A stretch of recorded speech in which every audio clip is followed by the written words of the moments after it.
Job, chapitre 36.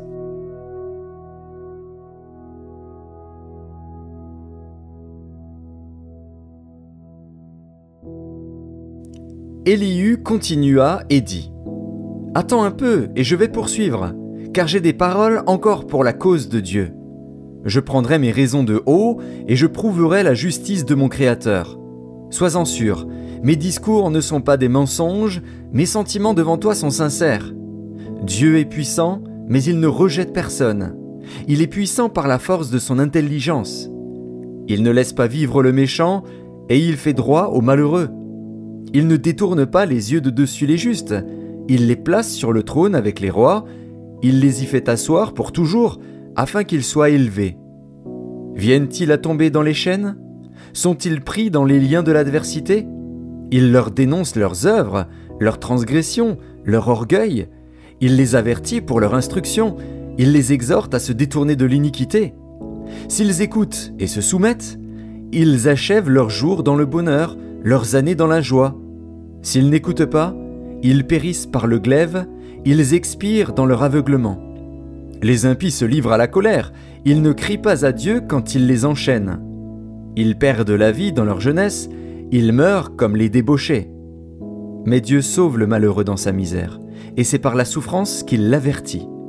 Il te retirera aussi de la détresse pour te mettre au large, en pleine liberté, et ta table sera chargée de mets succulents. Mais si tu défends ta cause comme un impie, le châtiment est inséparable de ta cause.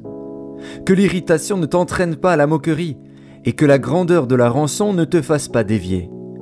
Tes cris suffiraient-ils pour te sortir d'angoisse, et même toutes les forces que tu pourrais déployer ? Ne soupire pas après la nuit, qui enlève les peuples de leur place. Garde-toi de te livrer au mal, car la souffrance t'y dispose. Dieu est grand par sa puissance. Qui saurait enseigner comme lui ? Qui lui prescrit ses voies ? Qui ose dire « Tu fais mal » ? Souviens-toi d'exalter ses œuvres, que célèbrent tous les hommes. Tout homme les contemple, chacun les voit de loin. Dieu est grand, mais sa grandeur nous échappe. Le nombre de ses années est impénétrable. Il attire à lui les gouttes d'eau, il les réduit en vapeur et forme la pluie.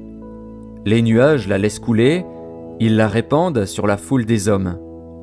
Et qui comprendra le déchirement de la nuée, le fracas de sa tente ? Voici, il étend autour de lui sa lumière, et il se cache jusque dans les profondeurs de la mer.